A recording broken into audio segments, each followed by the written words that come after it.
हे दोस्तों, आप सबका मेरे चैनल पे स्वागत है। तो आज मैं आपको एक्सप्लेन करने वाला हूँ 2004 में रिलीज हुई एक रोमांटिक थ्रिलर मूवी जिसका नाम है ऐतराज। सो चलिए विदाउट वेस्टिंग टाइम इस मूवी का एक्सप्लेनेशन स्टार्ट करते हैं। तो मूवी स्टार्ट होती है प्रिया से, जिसने अपनी एलएलबी कंप्लीट कर ली थी, लेकिन उसे अब प्रैक्टिस करनी थी।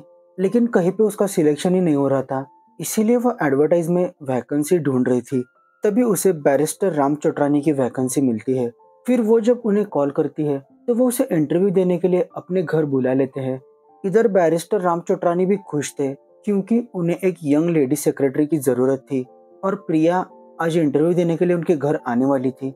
उनका हाउस नंबर था 13 और उन्हीं के सामने एक बैचलर नौजवान जिसका नाम था राज मल्होत्रा, वो हाउस नंबर 30 में रहता था। तो उसे अपने फ्रेंड राकेश शर्मा का कॉल आता है। वो बता रहा था कि मैंने तेरे नौकरानी का बंदोबस्त कर दिया है, वो जल्द ही तुझसे मिलने आ रही है।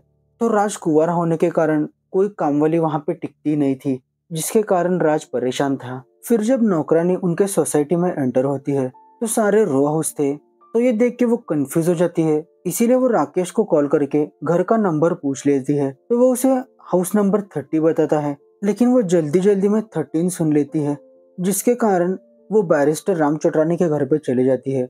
तो उन्हें लगता है कि ये इंटरव्यू देने आई है। और इधर प्रिया भी हाउस नंबर भूल गई थी, तो वो 13 की जगह 30 यानी कि राज के घर में चली जाती है। तब राज को लगता है कि यही नौकरानी है। आजकल इतनी पढ़ी लिखी और खूबसूरत नौकरानियां मिलने लगी है। तो राज खुश हो जाता है और उसे एक चाय बनाने के लिए कहता है। फिर जब प्रिया चाय लेकर आती है तो चाय बहुत ही अच्छी बनी थी, जिसके कारण राज इम्प्रेस हो जाता है। और अब उसे पता चल गया था कि प्रिया किसी इंटरव्यू के लिए आई है, ना कि नौकरानी बनने के लिए। लेकिन उसे प्रिया इतनी अच्छी लगने लगी थी कि वह सच छुपा लेता है, खुद को ही लॉयर बताकर कल से नौकरी स्टार्ट करने के लिए कहता है। इधर बैरिस्टर राम चोटरानी के घर पे वो नौकरानी चली जाती है। उसकी बातें उसे अच्छी लगती है, इसीलिए वो भी उसे काम पे रख लेते हैं। सो इधर नौकरानी और सेक्रेटरी एक्सचेंज हो गए थे। इसके बाद राज अपनी वॉइस मोबाइल नाम की कंपनी में चला जाता है। तो वहां पे वो चीफ इंजीनियर था और उसकी सेक्रेटरी थी जेनी। तो उसके साथ वो काफी फ्रेंडली था। राज अपने एक मोबाइल जिसका नाम था RX49 उस पर काम कर रहा था। मीटिंग में एमडी और बोर्ड ऑफ डायरेक्टर इस मोबाइल के प्रोग्रेस को लेकर राज पे काफी खुश थे और जल्दी ही प्रोडक्ट फाइनल करने के लिए कहते हैं। फिर मीटिंग खत्म होने के बाद जब राज और राकेश एक दूसरे से बात कर रहे थे, तब राज उसे बताता है कि नौकरानी की जगह कोई दूसरी प्रिया नाम की लड़की आई है, उसे लव एट फर्स्ट साइट हो गया है। इस पर राकेश उसे सजेस्ट करता है कि तू लॉयर होने की प्रैक्टिस कर। सो इसी के लिए राज बैरिस्टर राम चोटरानी के घर पे जाता है। वहां पे उनसे कुछ बुक्स मांग लेता है। तो वहां पे राज को पता चल जाता है कि जो एड भेजा था वो बैरिस्टर राम चोटरानी का ही था। तो गलती से प्रिया उसके घर में आ गई थी। फिर अगले दिन प्रिया बराबर 9 बजे राज के घर पे चली आती है। तब राज किसी केस के ऊपर स्टडी कर रहा है, ऐसी एक्टिंग कर रहा था। प्रिया उसे भी इस केस के बारे में पूछती है, लेकिन राज कहता है कि तुम्हारे लिए ये बहुत ही कॉम्प्लेक्स केस होगा, मैं तुम्हें दूसरी एक सिंपल केस देता हूँ। तब वो कहता है कि राज मल्होत्रा नाम का मेरा एक क्लाइंट है और उसके साथ एक्चुअल लाइफ में जो हो रहा है वो सारी स्टोरी प्रिया को एज अ क्लाइंट की स्टोरी बताकर सुनाता है। तब प्रिया कहती है कि राज बहुत ही गलत कर रहा है, जो कुछ भी सच है वो उसे बता देना चाहिए। लेकिन राज कहता है कि उसमें उतनी हिम्मत ही नहीं है कि वो सच बता सके, और जब उसे असलियत पता चलेगी तो क्या वो लड़की राज पे केस करेगी या फिर उसका प्यार एक्सेप्ट करेगी।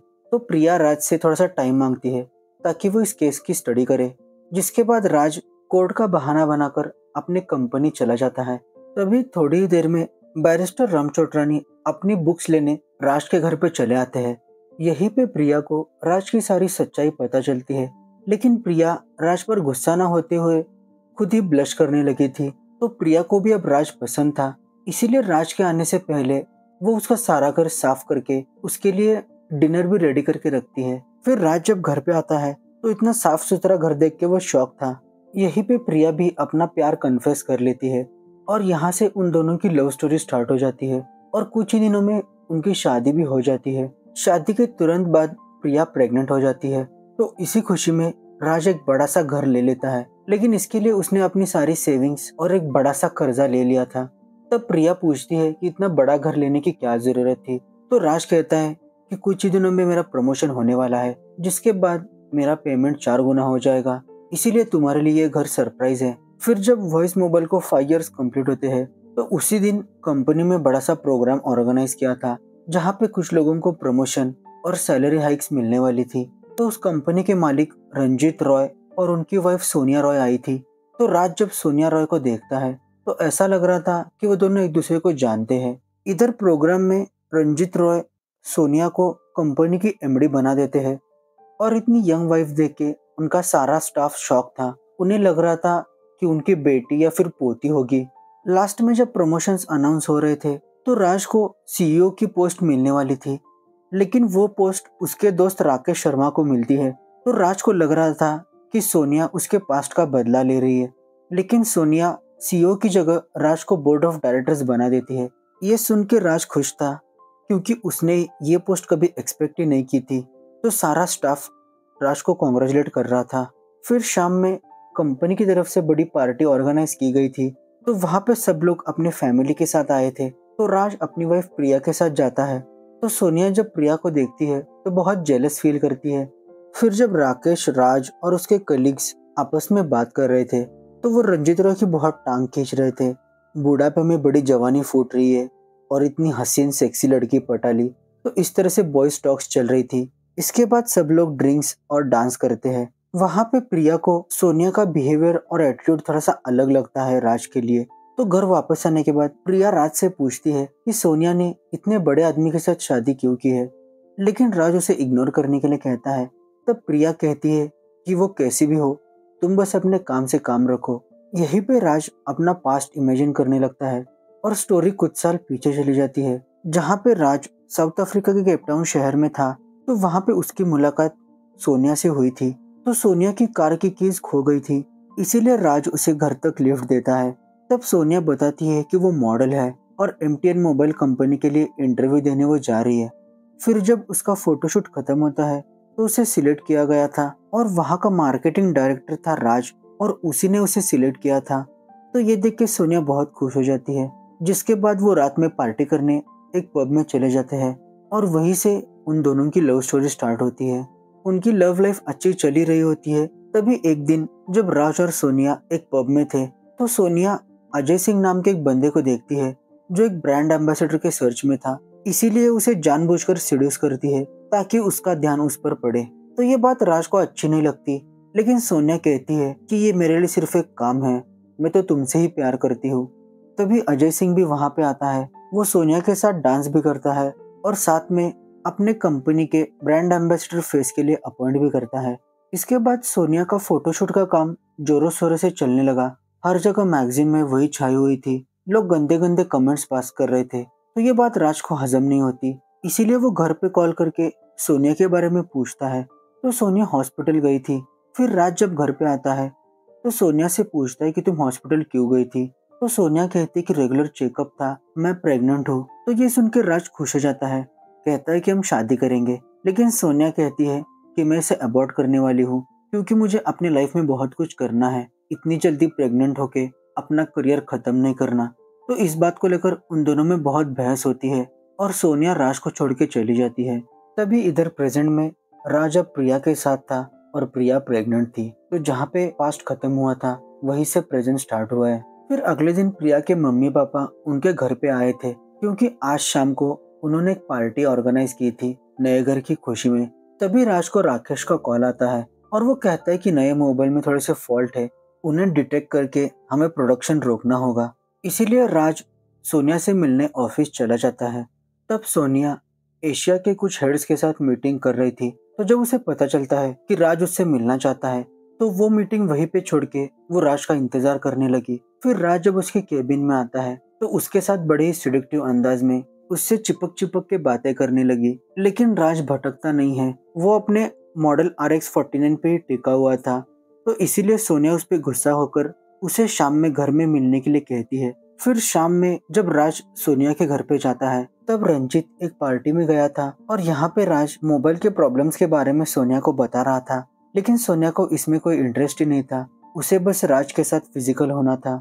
इसी बीच सोनिया को रंजीत का कॉल आता है और वो उसे पार्टी में बुला रहा था और इधर राज भी प्रोडक्शन रुकवाने के लिए राज को कॉल कर रहा था। लेकिन तभी सोनिया राज को पीछे से पकड़ लेती है और उसके हाथ से मोबाइल नीचे गिर जाता है। जिसके बाद सोनिया राज को सीड्यूस करने लगी।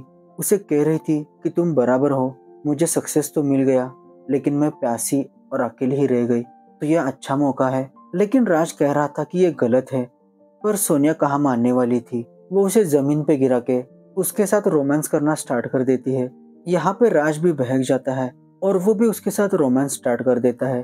तभी उसके गले में पहना हुआ लॉकेट बाहर आता है जिसमें प्रिया की फोटो थी, और ये देख के उसे ये सब कुछ गलत लगने लगता है। इसीलिए वो सोनिया को वहीं पे छोड़ के वहां से जाने लगता है। तो सोनिया उस पर बहुत चिल्लाती है, तुम ऐसा नहीं कर सकते, मुझे अकेला छोड़ के यहाँ से नहीं जा सकते। लेकिन वो उसकी कुछ नहीं सुनता और अपने घर चला जाता है। घर पे सारे मेहमान उसी का इंतजार कर रहे थे, जिसके बाद उनका सेलिब्रेशन स्टार्ट होता है। फिर अगले दिन जब राज ऑफिस जाता है तो उसे बॉस के केबिन में बुलाया जाता है, जहाँ पे रंजीत सिंह उस पर गुस्सा करते हैं। कहते हैं कि तुमने मेरी बीवी का नाजायज फायदा उठाया है, जिसके कारण मैं तुम्हें कंपनी से फायर कर रहा हूँ। इस बात के लिए राज इनकार कर रहा था, तुम्हारी बीवी ये सब कुछ झूठ कह रही है। लेकिन रंजीत कुछ नहीं सुनता। 24 घंटे के अंदर मुझे ये लेटर साइन करके चाहिए, ऐसा कह के उसे केबिन के बाहर निकाल देता है। इसके बाद जब वो राकेश से मिलता है, उसे भी यही लग रहा था कि राज ने कुछ न कुछ किया होगा, तो वो भी राज को नहीं समझ रहा था। इसके बाद वो बैरिस्टर राम चोटरानी से मिलता है, उनसे पूछता है कि इस पर कुछ कर सकते हैं क्या। लेकिन वो भी कहते हैं कि आज तक मैंने ऐसा कोई केस नहीं देखा है कि किसी औरत ने मर्द का फायदा उठाने की कोशिश की है, तो ये केस हम नहीं जीत पाएंगे, तो भलाई इसी में है। तुम ये लेटर साइन करके अपना रेजिग्नेशन लेके प्रिया के साथ कहीं दूर चले जाओ। फिर शाम में प्रिया को राज के कोर्ट में रेजिग्नेशन लेटर मिलता है। तब वो उसे पूछने चली आती है कि तुम क्यों रिजाइन कर रही हो। तब वो सोनिया के घर में जो कुछ भी हुआ वो बताने लगता है। कहता है कि वो जानबूझ के मुझे फंसा रही है। तब प्रिया कहती है कि तुम्हें रेजिग्नेशन देने की कोई जरूरत नहीं है, हम ही उस पर केस डालेंगे। इसीलिए राज बैरिस्टर राम चोटरानी को नोटिस भेजने के लिए कहता है, और यहीं से ये सारा मामला कोर्ट में चला जाता है। तो रंजीत रॉय के लॉयर थे फेमस रवि पटेल। उन्होंने आज तक ऐसे रेप केसेस के 33 केसेस जीते हैं। हियरिंग स्टार्ट होने के बाद रवि पटेल सबसे पहले राज को कटघरे में बुलाते हैं। तो वो केस को इस तरह से दिखाते हैं कि सोनिया कितनी अच्छी एमडी है, लेकिन राज ही उसे फंसा रहा है। उस रात जो कुछ भी वाकया हुआ वो राज को कोर्ट में बताने के लिए कहते हैं। ये सब कुछ सुन के प्रिया हर्ट हो जाती है। बातों ही बातों में राज कहता है कि मैं बहक गया था। तो इसी पॉइंट को लेकर रवि पटेल इतना स्ट्रॉन्ग केस बना देते हैं कि अब बैरिस्टर राम चोटरानी को भी लग रहा था कि वो केस हार जाएंगे।